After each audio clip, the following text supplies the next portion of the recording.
Hariom Namaste, very good afternoon everyone. Welcome again to my YouTube channel GK Law Classes. So as you all know that we have been doing the series of security laws where we have covered two parts of SEBI Act. So today we are here with 3.0 part of the SEBI Act where we are going to discuss about the adjudication and appeals. So students, I hope आपने पिछली videos जो SEBI act की थी जिसमें SRA की important act depository act जो मैंने समझाया था वो सारी की सारी वीडियोस को चेकआउट कर लिया होगा। जिससे चेकआउट नहीं किया आगे जाके कर सकते हैं। अगर आपको वो वाली वीडियो और आज वाली वीडियो पसंद आए तो लाइक शेयर डेफिनेटली कीजिएगा। जिसने हमारे चैनल को सब्सक्राइब नहीं किया आज ही हमारे चैनल को सब्सक्राइब कर लीजिए। तो आइए स्टार्ट करते हैं with another part of SEBI act, that is adjudication and appeals. So students, in the previous lecture of 2.0, right, we have seen the penalty sections. ठीक है, उसके अंदर जो आपका सेक्शन था 15A to HB, उसमें आप लोगों को पेनल्टीज बताई गई हुई थी कि अगर आप बुक्स अकाउंट्स मेंटेन नहीं करते, अगर आप इनसाइडर ट्रेडिंग करते हैं, अगर आप अनफेयर ट्रेड प्रैक्टिसेस करते हैं मार्केट के अंदर, तो आप लोगों को जो है सजा दी जाएगी according to the sections mentioned in the act itself. तो अब बात आती है कि वो सजा देता कौन है। अगर वो सजा कौन सी बॉडी देता है, उस बॉडी के अगेंस्ट अगर हम सेटिस्फाइड नहीं है with the decision they have given against you, तो हम अपील कहां कर सकते हैं। तो इन दोनों चीजों के बारे में हम आज बात करेंगे अपनी इस वीडियो के अंदर, तो अंत तक बने रहिए हमारे साथ। सो हमने 15J में देखा था कि जितने भी पेनल्टीज हैं it will be collected in Consolidated Fund of India, right? Consolidated Fund of India. अब उसके बाद आपके जितने सेक्शंस आते हैं वो सारे आते हैं सिक्योरिटी एपेलेट ट्रिब्यूनल के रिगार्डिंग कि कौन सी एडजुडिकेटिंग अथॉरिटी है। तो वो सेक्शंस आपको जो है 15K ऑनवर्ड्स मिलते हैं। 15K से लेके वो सेक्शंस आप लोगों के पास जाते हैं 15Z तक। सो अपील्स के सेक्शन आते हैं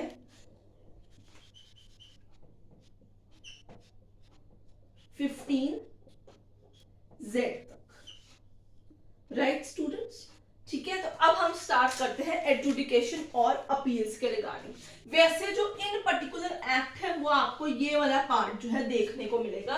एडजुडिकेशन वाला पार्ट है वो आपको उसके लिए आपको रूल्स देखने होते हैं। तो एडजुडिकेशन जो है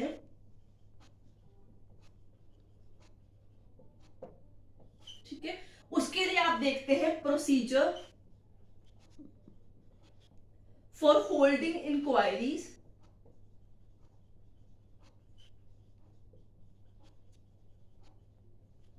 right, and imposing penalties.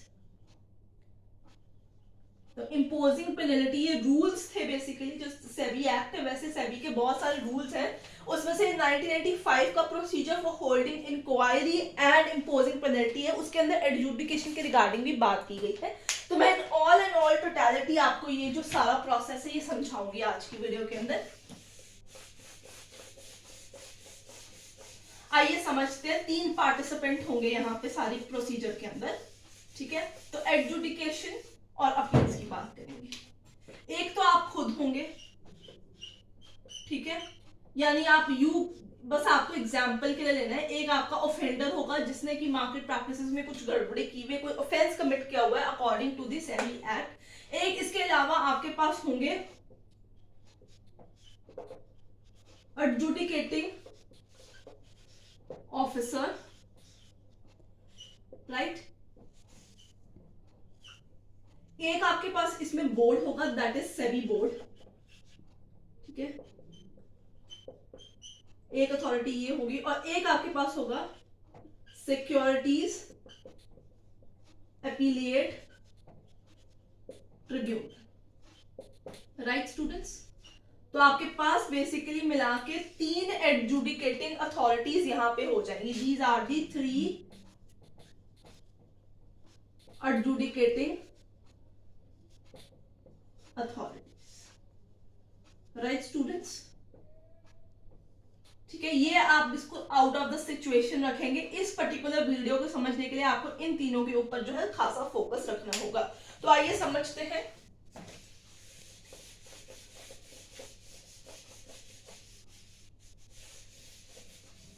Right, तो अब यहाँ पे होता क्या है, जब भी कोई ऑफेंडर किसी भी तरीके का ऑफेंस जो है कमिट करता है, तो उसकी जो इंक्वायरी है, इंक्वायरी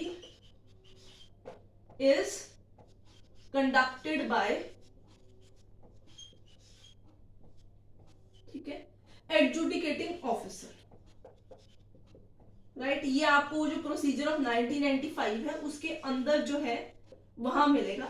यहाँ एक्ट में आपको जो है एसएटी के रिगार्डिंग ही सिर्फ डिस्कस किया गया है। Right, so inquiry is conducted by an adjudicating officer who is basically a division chief level officer, division chief, ठीक है, level officer appointed by the SEBI board, ठीक है, to conduct an inquiry against you and to prescribe impose a penalty or prescribe any kind of punishment. So ये division chief होता है जिसे inquiry conduct करानी होती है। इसके अंदर क्या करता है, सबसे पहले एक शो कॉज नोटिस इशू होता है, शो कॉज नोटिस। तो जब सबसे पहले आता है तो सबसे पहले शो कॉज नोटिस जो है ऑफेंडर को इनिशिएट करता है कि भाई तेरे खिलाफ क्यों इंक्वायरी ना खोली जाए, क्यों एक इंक्वायरी कंडक्ट ना कराई जाए, क्यों एक एक्शन तेरे अगेंस्ट ना लिया जाए। तो यहाँ पे ऑफेंडर की लायबिलिटी होती है कि यहाँ तो वो बाय प्लीडर और पर्सनली जो है इस ऑफिसर के सामने जो है आके प्रेजेंट हो जाए और बताए कि भी एक्शन क्यों ना लिया जाए, अपनी जो बात है, अपना जो राइट टू बी हर्ड है उसको यूटिलाइज करे, अपनी सारी बात जो आए उसके सामने रखे कि भाई मैं इनोसेंट हूं, मैंने कोई भी क्राइम यहाँ पे नहीं किया है। ठीक है, सो सबसे पहले शो कॉज नोटिस यहाँ पे जारी होगा। नेक्स्ट थिंग आपको यहाँ पे ये चीज याद रखनी होगी, that particular officer is not bound by evidence act. Right, तो यहां पे उसके पास नहीं होगा, but would have power of civil court. Right, power of civil court मतलब अटेंडेंस लगवानी, विटनेसेस बुलाने, उसे इंक्वायरीज कंडक्ट करानी, वो पावर होगी। पूरी सिविल जज वाली पावर यहाँ पे नहीं होगी।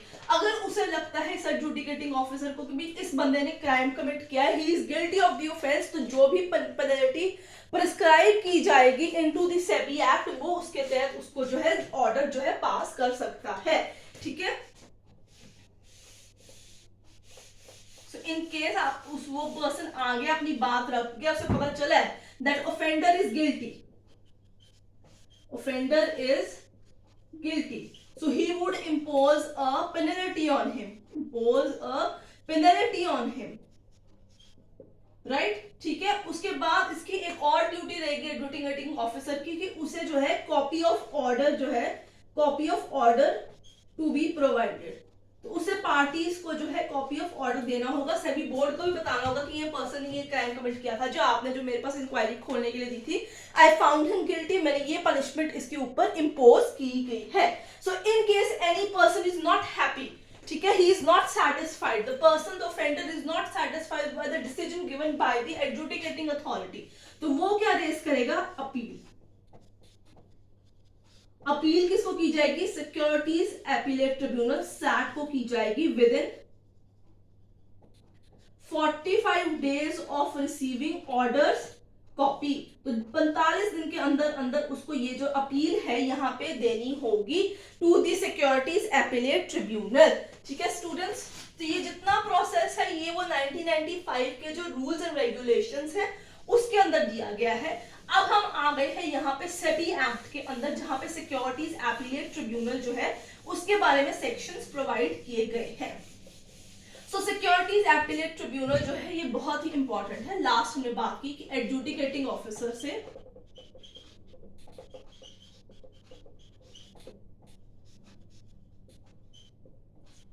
अपील कहां रेज होगी, सैट के पास। सैट जो है एक बहुत ही इंपॉर्टेंट अथॉरिटी है, इसमें से क्वेश्चंस डेफिनेटली पूछे जाते हैं आपके पास। सो अपील का टाइम फ्रेम होगा 45 days of receiving from the copy of the order from the adjudicating authority. अब आप यहाँ कहेंगे मैंने आप लोगों को बोर्ड के बारे में बताया था, तो बोर्ड जो है बीच में इनका एक ही काम होता है, सेटलमेंट इश्यूज को डील करना। ठीक है, कभी कभी क्या होता है कि जो पार्टीज होती हैं, ऑफेंडर्स होते हैं, वो बोर्ड के पास एक अपील रेज करते हैं जब इंक्वायरी इनिशिएट होती है कि सर प्लीज कोई सेटलमेंट कर लिया जाए, कुछ डिसगॉर्जिंग कर लीजिए हमारी, हम ले मतलब यहाँ पे आप जितना फाइन कहेंगे हम उतना फी कर देते हैं, पेपर हम पे पेनल्टी ना लगाई जाए, यहाँ के अंदर सेटलमेंट हो जाए हमारे क्लेम की। तो यहाँ पे बोर्ड जो है, सेबी बोर्ड है, वो तभी सिर्फ पार्टी आता है बनता है जब सेटलमेंट का कोई इशू जो है वो रेज करना होता है उनके सामने। अदरवाइज सारा सिचुएशन ऑफ एडजुडिकेशन डील करता है from initiating inquiry, imposing penalty, hearing appeal between the adjudicating officer and the securities appellate tribunal। तो ये सिर्फ यहाँ पे सेटलमेंट का ही इनका मेन जो है सारा मुद्दा रहता है यहाँ पे। ठीक है, अब बात करेंगे एस्टैब्लिशमेंट ऑफ सैट। 15K है सेक्शन नंबर। ठीक है, तो इसकी एस्टैब्लिशमेंट की जाती है सेंट्रल बोर्ड, सेंट्रल गवर्नमेंट के द्वारा, सेंट्रल गवर्नमेंट के द्वारा। ठीक है, ये वो लोग करते हैं। अब आगे चलते हैं इसकी कॉम्पोजिशन, कॉम्पोजिशन ऑफ सैट। ये आता है आपके पास 15 है। ठीक है, ये भी बहुत इंपॉर्टेंट है। ठीक है, इसके अंदर एक आपका प्रिसाइडिंग ऑफिसर होता है प्लस 2 मेंबर्स होते हैं, 3 जिन्हें टोटलिटी में आपके पास होते हैं यहाँ पे। ठीक है, they are appointed bye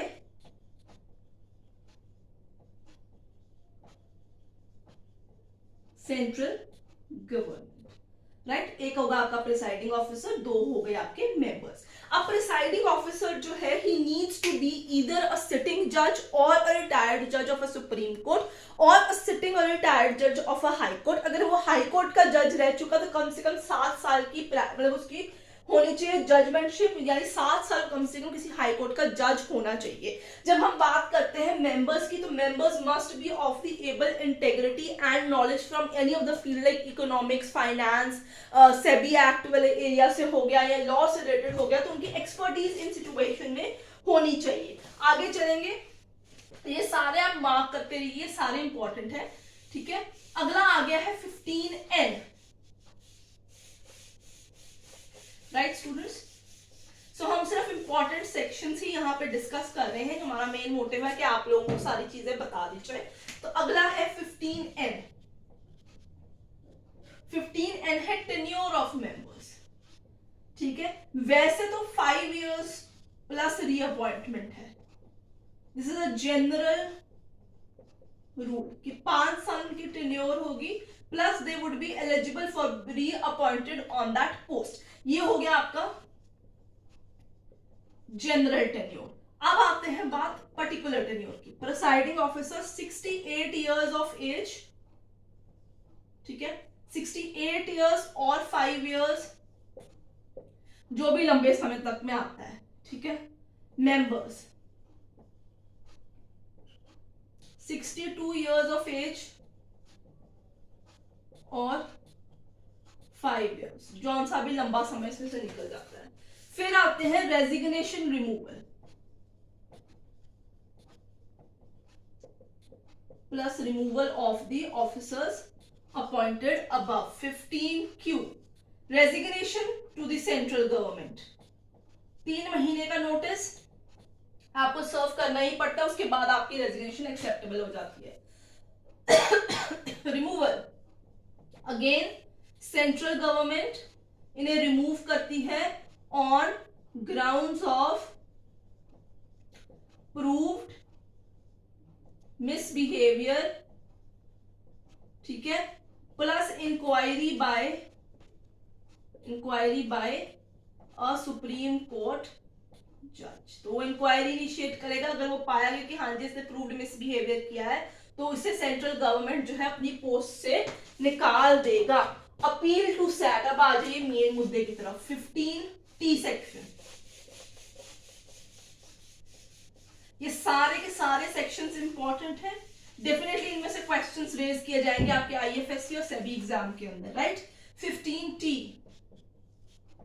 appeal to set, ठीक है। फ्रॉम ऑर्डर्स ऑफ, फ्रॉम, आप किन किन मुद्दों से अपील रेज कर सकते हैं to the SAT? From the orders of number 1 adjudicating officer, आपको नहीं पसंद आया, ठीक है। फिर इसके अंदर आप, या फिर from the orders of SEBI board, क्या आपने उनके पास सेटलमेंट की बात की थी, वहां पे कुछ बात नहीं बनी, तो आप अपनी अपील जो है यहाँ पे रेज कर सकते हैं। 45 days is the time period, 45 days जिसमें आपको अपील रेज करनी है विद प्रिस्क्राइब्ड फी, ठीक है। ऐसे नहीं आप कर सकते हैं। Condonation of delay is permissible, right to be heard would be given, आप इन पर्सन या अपने प्लीडर के थ्रू इनके सामने अपील कर सकते हैं। Dispose of time, dispose of time, कितनी देर में अपील जो है वो सैट ने जो है आपकी डिस्पोज ऑफ करनी है। टाइम है उनके पास 6 महीने, 6 महीने के अंदर उनको निपटारा करना होगा आपकी सारी चीजों का। Power and procedures, power and procedures, 15U, right? So not bound by CPC, not bound by Code of Civil Procedure, but they are bounded by natural justice principles. यहाँ पे नेचुरल जस्टिस का सारा लेना देना आपके पास रहेगा, ठीक है स्टूडेंट्स। तो बस एक आधा सेक्शन और रह गया है जिसके साथ आपका ये वाला वीडियो जो है इसके इंपॉर्टेंट सारे के सारे सेक्शंस कवर हो जाएंगे और आपका सेबी एक्ट जो है वो इन टोटलिटी ही कवर हो जाएगा। लिमिटेशन एक्ट जो है वो एप्लीकेबल होगा to the SAT, limitation act applicable to the SAT. So securities appellate tribunal पे लिमिटेशन एक्ट लागू होगा। 15W, right. सिविल कोर्ट कोई भी एडजुडिकेशन नहीं कर सकती, बार ऑफ सिविल कोर्ट, क्योंकि इनकी अपनी ही कोर्ट्स बनी हुई, इनकी अपनी एडजुडिकेटिंग अथॉरिटी एपेलेट ट्रिब्यूनल्स हैं यहाँ पे। 15Y, right. एंड लास्ट आता है appeal to supreme court. So from securities appellate tribunal 15Z, आप अपील कहां जाते हैं? सबसे सर्वोच्च न्यायालय के पास, to the supreme court from the orders of the SAT. और टाइम पीरियड होता है 60 डेज का, 60 दिनों के अंदर regarding the question of law you can raise your appeal from SAT to Supreme Court of India. So student, this is all about the adjudication appeals of the SEBI Act, the SEBI Act 3.0 video. I hope आपको आज की video पसंद आई होगी, आई है तो like share definitely कीजिएगा। जिसने channel को सब्सक्राइब नहीं किया आज हमारे चैनल को सब्सक्राइब कर लीजिएगा। And if you have any kind of doubts तो do comment in the comment section. I'll see you next with another video. Till then, keep learning.